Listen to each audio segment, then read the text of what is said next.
Good morning, you two. How are you doing? Good morning. Fantastic. It's great to meet you. Goodness, we definitely need this podcast every day, and you deliver. Saying that, and thank you for listening.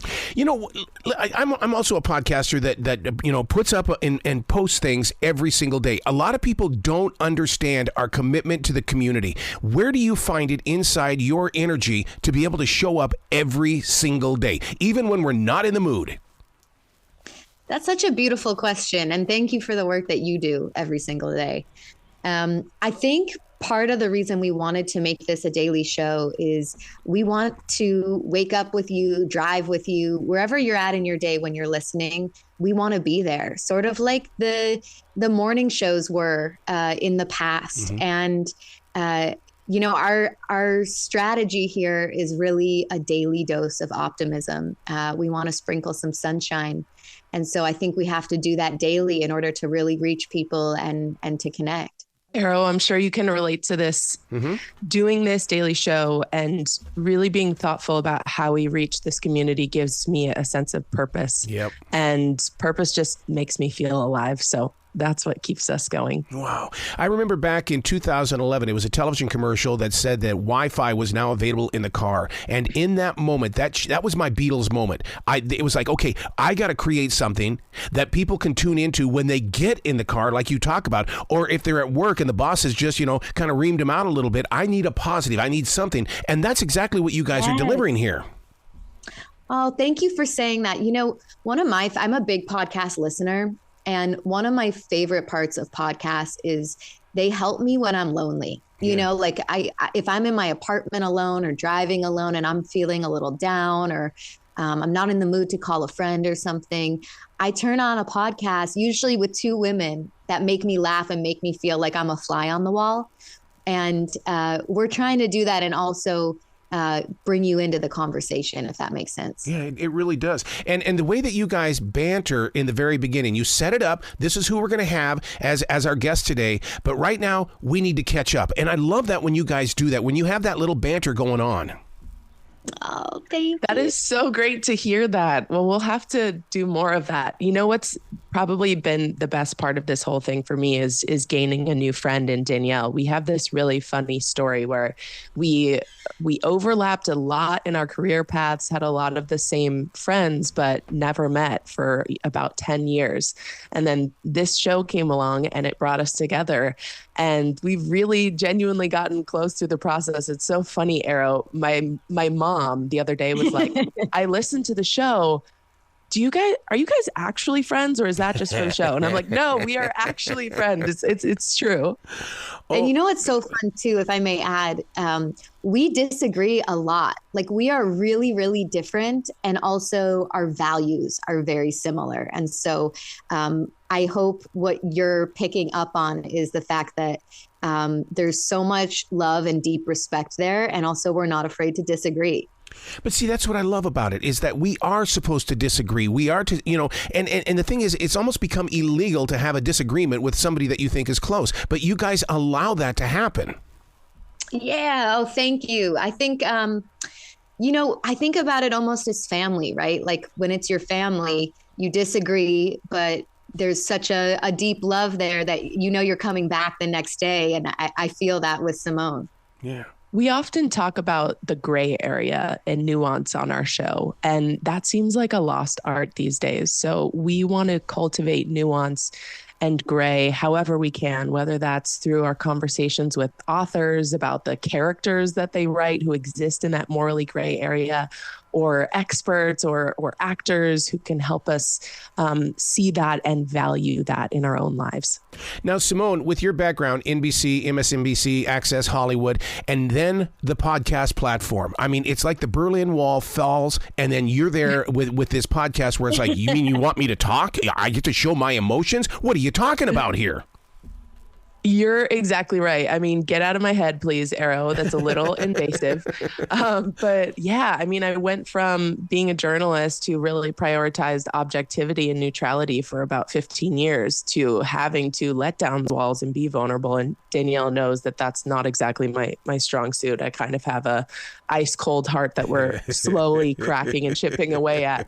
But it's been really We got you to cry. It's really healthy for me. And I just feel really lucky and grateful for this opportunity because podcasts are the future. And I feel like I get to be a part of that moment and a part of that cultural conversation. There were tears that first episode. And it was like like you were talking about your kids. I mean, it's like, oh my God, she's going to be real here. Yeah, it's true. I mean, nothing makes me cry like thinking about my kids and the passage of time and celebrating milestones. But I can't tell you how many people I had reach out to me after that and say, man, that really hit me on a profound level. Like I'm going through that same thing. And I think that is exactly what fills us up is when we hear stories from our listeners who can relate to the content of these episodes. For the two of you, Dolly Parton said that country music was the way that people shared the news of the mountain communities. Do you think that podcasting is like that country music song? Ooh, that's such an interesting quote. I think podcasting is for everybody. Yeah. Do you find that? Yeah, I do, because it's amazing how many people, when people even come up to you that, you know, they go, hey, I heard your show. It's like, oh God, I'm embarrassed now. What did I say? Did I offend you? Right. What's going on? You know, because you don't know what's going to offend anybody. You just know, show up, do the performance. Well, and also I think sometimes the performance is really just being yourself. Yep. You know, you forget and just trying to forget that you can get yourself in trouble, I think. but no, I mean, our goal too is really to if we do this right, we're the collective consciousness of women in 2024. So our goal is to reach every community, every subculture, every woman of every race, ethnicity, religion. We're really for you. And that's our goal. And our goal is to make everybody feel invited. I get that vibe when I pick up on it. I'm a guy and I listen. And that's the thing about it. I wish more guys would admit that I need to hear this kind of a conversation because it really does help create other conversations with the women in our lives. Oh, that's so beautiful. Thank you for that. Danielle, you've been labeled a game changer when it comes to asking questions. Tell me about your show prep because I am a show prepper. Oh my God, I dig in. I mean, I can tell that about you because you've asked the most insightful, specific questions to both of us already. And I'm excited to nerd out with you because Simone and I are both journalists. We come from a journalistic background. And so our show prep is extensive. The night before, we're pulling articles, we're researching, we're trying to get to know that person better than they know themselves, you know? And so by the time we get there, we're asking questions that hopefully they've never thought of. And hopefully our goal always is to maybe make them cry and laugh with us, you know? Yeah. Well, we've got to affect the emotion. To me, that's the connection. You've got to have some sort of climax as well as you've got to have conflict. And it's like, I don't go into it expecting that. It just happens. That's because you're a real person and you make people like you made us feel so welcome just by knowing and listening to the show. I think so few interviewers do that nowadays. And you know, it's hard on a daily show. It's not easy to keep up. But I've always felt like if somebody is spending their time with you, you owe it to them and to the conversation. And so I really have a lot of reverence for people that come on our show. And I hope you'll feel that too. Arrow, I never get to talk to other interviewers about their process. So I'm just soaking all of this up like a sponge. I created Pod Crashing. My goal was I wanted to go on there and be a podcast critic. And then the day I was sat down to do it, I couldn't do it. And so as an instructor of broadcasting, I said, you better figure it out, buddy. And I said, let's talk to other podcasters. Let's talk about their journey. Let's talk about how Simone and Danielle got together. And really, most people get together when they're drinking beer or watching TV. But I mean, how did you guys get together? You know, it's so funny. I think Simone touched on it. Like everybody in our world had said, please meet. And we are both busy people, and we never made it happen. And this show brought us together, and I think we both feel really grateful for it. We have a choice in the matter. We were going to be pushed together no matter what. But see, I love that because, the Dalai Lama says we have lived this life before. And what I hear from your conversations, it's like you have lived your entire life together. Whoa. That's such a huge compliment. Thank you. Do you so much. Do you do you like being solo? Do you ever think about grabbing a co-host? I don't trust people. I don't trust you know what I'm talking about. I can't come over today. Oh, something went wrong. I'll be over there in 2 hours. I'm in the mood now. Let's do it now. I got to get it out now. You're a real journalist. It's hard to let go of that control. I'm the exact same way. I know I can get it done well by myself. So I usually prefer to do things by myself, but that's why this experience has been so great. I mean, I've worked with co-hosts in the past, but not quite like this, not day in, day out, every day for, a 45-minute show every day. It's made me a better talent working with Danielle. Have you ever, with both of your careers, have you ever lost sight of who you're trying to reach? And the reason why I bring that up is because in 2020, I didn't know who my listener was anymore. So I got a job at a grocery store. Oh my God, people are real. They really are real. Yeah. That's so smart. I don't think that we feel that way because we are trying to reach ourselves. And I don't mean that to sound philosophical, but there's just not enough content out there for women, for cerebral women, for women who are looking every day to better their lives, better their families, better their relationships, improve their education. Like Simone and I are we're such pushers. Like we push ourselves. And so I think that we're really trying to reach us. And so it feels really natural, I guess.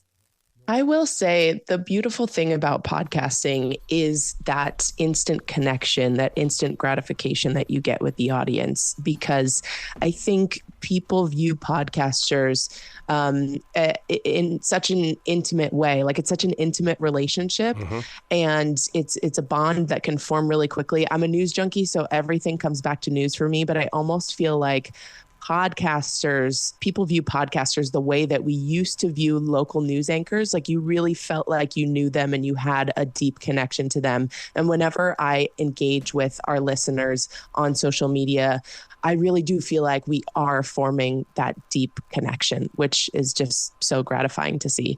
I've had so many comedy clubs tell me that they're reaching out to the podcasters because podcasters can feel that club where comedians, you might get 37 people in there. Are you guys going to do anything like that? We definitely hope to. Yeah. Live event. You're talking about live events? Oh, heck yes. Yeah, live events are in our future. I don't know that we can share details yet, but later on this year, we are going to be starting some live events, which is very exciting. It's something that we've wanted to do ever since we started this show. And Hello Sunshine has a big live event annually called Shine Away. And that's something that we'll definitely be at too. Do you keep your eye on the trends? And the reason why I bring that up is because I've always called myself a silent wolf. I stand on the sidelines and I observe. And right there on that sideline is where the next big podcast is. Ooh, I like that. I feel like we're going to have to rename you Silent Wolf. Yeah, you know what? I mean, we're in our 30s. So I feel like we're living the trends, hopefully. Like we're on the pulse of culture. And it's also part of our job, right? Like we're reading, we're listening, we're watching. I think women are just wanting a collective exhale. We just want a moment to breathe. And so Simone and I really try and curate the show each day to give women that exhale. And we're doing the work for you. We're doing the watching, listening, viewing, pulse checking, all of it. So you could just press play and enjoy.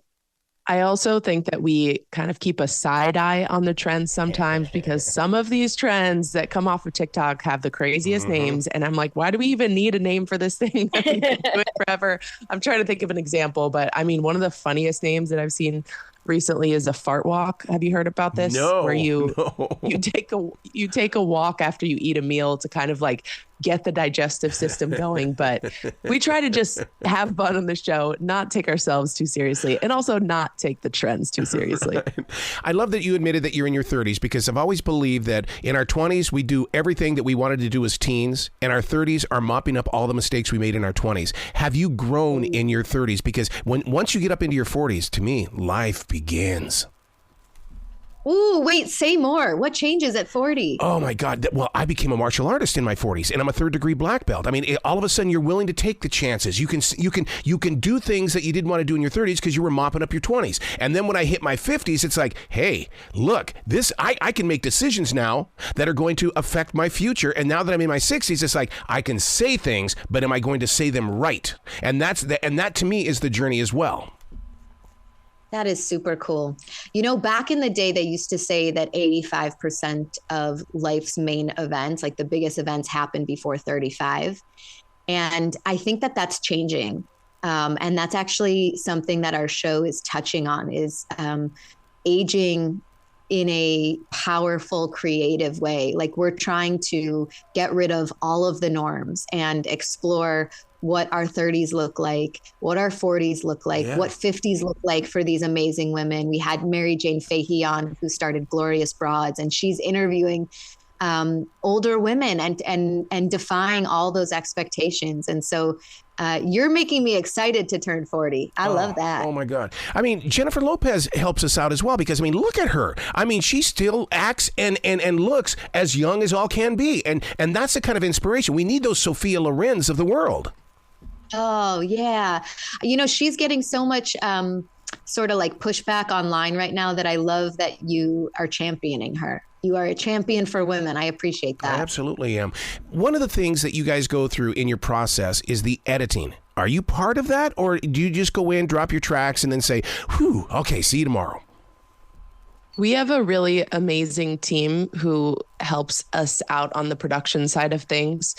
Danielle and I are very involved in the curation of each episode. We are really thoughtful about who comes on our show. A lot of the times they're friends of ours or people that we know.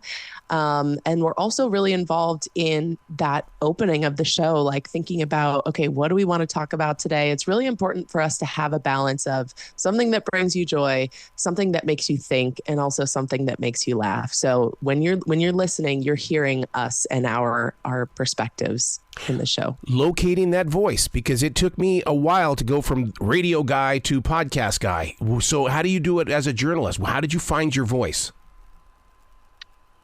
Gosh, that's such a good question. I think I find my voice through the stories that I tell. Oh. So I think I find my voice through listening to other people.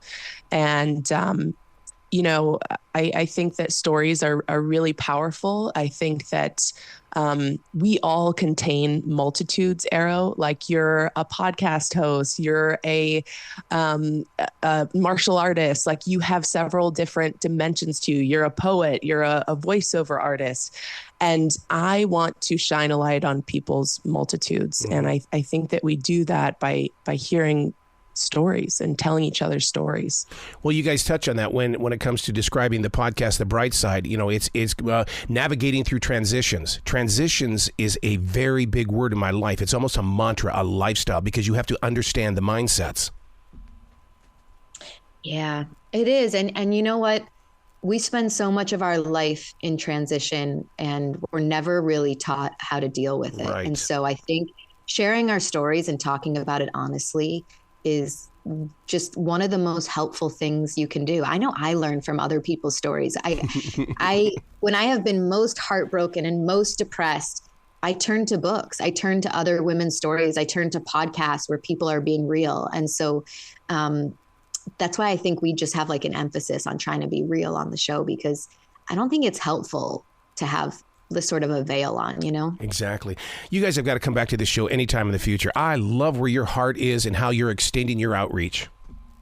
Oh my God. Thank you so much, Arrow. I have to tell you, we've been doing a bunch of interviews, and you have asked the most thoughtful questions and are just such a heartfelt person. And I can't tell you. You made my morning, so thank you. Yeah, and you made us feel seen. Thank you. Well, you be brilliant today, okay? Thank you so too, much. Arrow. Thank you. Ta-